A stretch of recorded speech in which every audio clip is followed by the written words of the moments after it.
Hello বন্ধুরা, আজকে আমি তোমাদেরকে আমাদের ক্লাসের সবাইকে স্বাগতম। আমি আজকে তোমাদেরকে করাবো টেন্স সম্পর্কে। টেন্স হতো কাল। টেন্সটি টেম থেকে নেওয়া হয়েছে। টেম্প একটি ল্যাটিন শব্দ। টেন্স তিন ধরনের: প্রেজেন্ট ফর্ম, ফাস্ট ফর্ম আর ফিউচার ফর্ম। বাংলাতে কাল বলে। আর বাংলাতে কাল তো তোমরা জানো তিন প্রকার। একটি হচ্ছে অতীতকাল, একটি বর্তমানকাল আর একটি ভবিষ্যৎকাল। অতীতকাল যেটা, এটা হচ্ছে ফার্স্ট, যেটা বর্তমান এটা প্রেজেন্ট, আর যেটা ফিউচার, যেটা ভবিষ্যৎকাল এটা ফিউচার টেন্স হবে। তাহলে আমরা শুরু করি। যেগুলো সবুজ দাগ দেওয়া আছে তোমরা এগুলো সবসময় ফলো করবে। এখানে প্রেজেন্ট টেন্স অর্থাৎ বর্তমান কাল। মানে প্রেজেন্ট হচ্ছে 60, ইয়ার রয়েছে present indefinite, present continuous, present perfect continuous tense. পরে ফার্স্ট টেন্সের 60 উদাহরণ রয়েছে: first indefinite tense, first continuous tense, first perfect tense, first perfect continuous. তারপর এমনিভাবে ফিউচার টেন্সের মধ্যে তিনটি রয়েছে: future indefinite tense, future continuous tense, future perfect tense, future perfect continuous tense. তাহলে শুরু করা যাক। আমরা প্রথম থেকে শুরু করি। প্রথমে প্রেজেন্ট ইনডিফিনিট টেন্স, তার বর্তমান নির্দিষ্ট বর্তমান কাল। এটা চিনবে কীভাবে চিনবে? বাংলা ক্রিয়া পদের শেষে অ, এ, ই, দন্তান্ন, ও, রশ্মি, এ, ও, অন্তস্তীয় রশ্মি, ও, দন্তান্ন থাকলে বুঝবে এটা প্রেজেন্ট ইনডিফিনিট টেন্স। আর এটার গঠন হচ্ছে সাবজেক্ট প্লাস ভার্ব, ভার্বের প্রেজেন্ট ফর্ম, ভার্বের এক প্লাস অবজেক্ট। যেমন আমি ভাত খাই, আই ইট রাইস। আই হচ্ছে সাবজেক্ট, ভার্ব হচ্ছে ইট এবং রাইস হচ্ছে অবজেক্ট। আবার তারা ফুটবল খেলে, দে প্লে ফুটবল। তুমি সপ্তম শ্রেণীতে পড়ো, ইউ রিড ইন ক্লাস 7। জল পরে, ওয়াটার ড্রপস। সবসময় এস বা ইয়ের যোগ হবে। এরপর প্রেজেন্ট ইনডিফিনিটের নেগেটিভ সেন্টেন্সে না বোধক হলে তাহলে এটি অনুসরণ করবে: সাবজেক্ট প্লাস ডু বা ডাস প্লাস নট প্লাস বার প্লাস অবজেক্ট। আমি ভাত খাই না, I do not eat rice. Ram গরুর মাংস খায় না, Ram does not eat beef. তারা ফুটবল খেলে না, they do not play football. সে মিথ্যা বলে না, হি ডাজ নট টেল এ লাই। আর এটা তিনটা। আবার প্রেজেন্ট ফর্মে ইন্টারোগেটিভ হবে। প্রশ্নবোধক থাকলে প্রথমে হবে ডু বা ডাস, এর প্লাস সাবজেক্ট প্লাস বার প্লাস অবজেক্ট প্লাস প্রশ্নবোধক চিহ্ন। যেমন তুমি কি ভাত খাও, ডো ইউ ইট রাইস। সে কি মিথ্যা কথা বলে, ডাস হি টেল এ লাই। তারপরে আপনি কি মাছ ধরেন, ডো ইউ ক্যাচ ফিশ। প্রশ্নবোধক চিহ্ন থাকবে ইন্টারোগেটিভ শেষে। এরপর আবার প্রেজেন্ট ফর্মে যদি বাক্যটি যদি নেগেটিভ ইন্টারোগেটিভ সেন্টেন্স হয়, যেমন সে কি ভাত খায় না, এটা না বোধক এবং প্রশ্নবোধক। এটা এরকম থাকলে do plus does plus subject plus not plus verb plus object.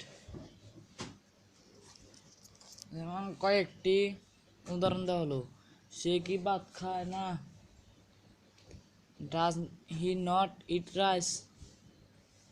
Ram কি গরুর মাংস খায় না, does not Ram eat rice meat beef. তুমি কেন বই পড়ো না, হোয়াই ডো ইউ রিড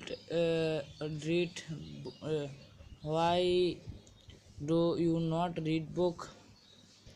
তারপর দেখো প্রেজেন্ট কন্টিনিউয়াস টেন্স। এটা কীভাবে চিনবে? বাংলা ক্রিয়াপদের শেষে তেসি, তেসো, স, সি, সে, সেন, চ, চি, চে, চেন থাকে। এটা হবে প্রেজেন্ট কন্টিনিউয়াস। যেমন আমি ভাত খাইতেছি, এটার সাথে তেসি আছে না, তাহলে এটা বোঝা যাবে প্রেজেন্ট কন্টিনিউয়াস টেন্স। এর গঠন subject plus am is are plus be, ভার্বের সাথে আইএনজি প্লাস অবজেক্ট। যেমন আমি ভাত খাইতেছি, আই এম ইটিং রাইস। মা ভাত রান্না করতেছেন, মাদার ইজ কুকিং রাইস। ধরে দেখো নেগেটিভ সেন্টেন্স হলে বাক্যের গঠন হবে subject plus am is are plus not plus ভার্বের সাথে আইএনজি প্লাস অবজেক্ট। যেমন তারা ফুটবল খেলিতেছে, they they are playing football.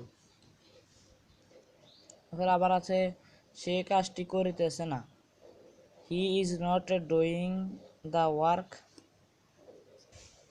এরপরে প্রেজেন্ট কন্টিনিউয়াস যদি ইন্টারগেটিভ সেন্টেন্স হয় তাহলে এটা স্ট্রাকচারটা হবে am is are plus subject plus be ভার্বের সাথে আইএনজি প্লাস টু প্লাস প্রশ্নবোধক চিহ্ন। যেমন তুমি কি ভাত খাইতেছ, আর ইউ ইটিং রাইস। সে কি স্কুলে যাচ্ছে বা যাইতেছে, is he going to school.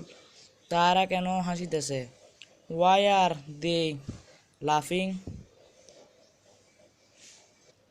এরপর প্রেজেন্ট পারফেক্ট টেন্স, এটা সিনেমার বাংলা ক্রিয়াপদের শেষে ইয়াসো ইয়াসি ইয়াসে ইয়াসেন এসো এসি এসে এসেন থাকলে তাহলে এটা বুঝবে প্রেজেন্ট পারফেক্ট টেন্স। এটার গঠন হবে subject plus have has plus ভার্বের 3 মানে ভার্বের ফার্স্ট পার্টিসিপাল প্লাস অবজেক্ট। যেমন আমি ভাত খাইয়াছি, I have eaten rice. Rahim একটি পাখি ধরিয়েছে, Rahim has caught a bird. এরপর প্রেজেন্ট পারফেক্ট যদি নেগেটিভ হয় তাহলে এই নিয়মটা অনুসরণ করতে হবে subject plus have has plus not plus ভার্বের 3 অর্থাৎ ভার্বের ফার্স্ট পার্টিসিপাল প্লাস অবজেক্ট।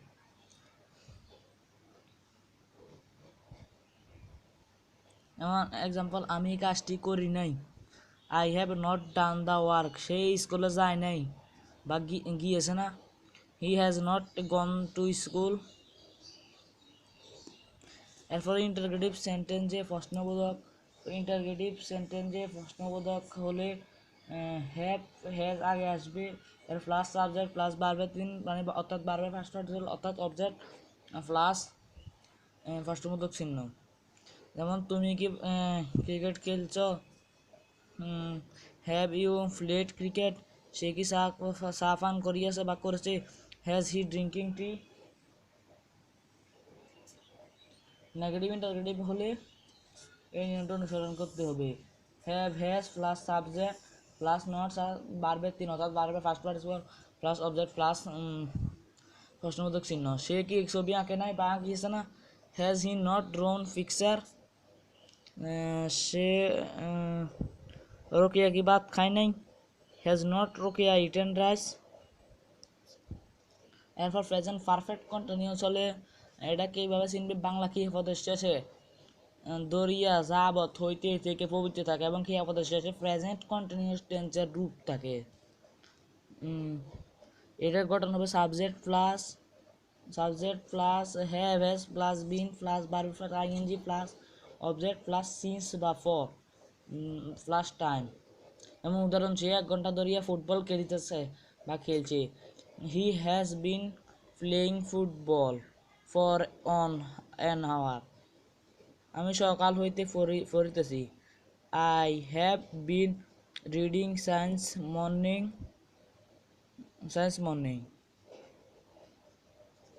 এরপরে present indefinite tense, first indefinite tense, এটা আমি পরের ক্লাসে দেখাবো। সবাই ভালো থাকবে এবং সুস্থ থাকবে, আর আমার চ্যানেলটিকে সাবস্ক্রাইব করুন ফোনের ফার্স্ট ইনডিফিনিট টেন্সটি দেখার জন্য। সবাইকে ধন্যবাদ রইল। আর আমি যেগুলো পড়িয়েছি এগুলো তোমরা সবাই বাড়িতে পড়বে, তা না হলে এগুলো মনে থাকবে না।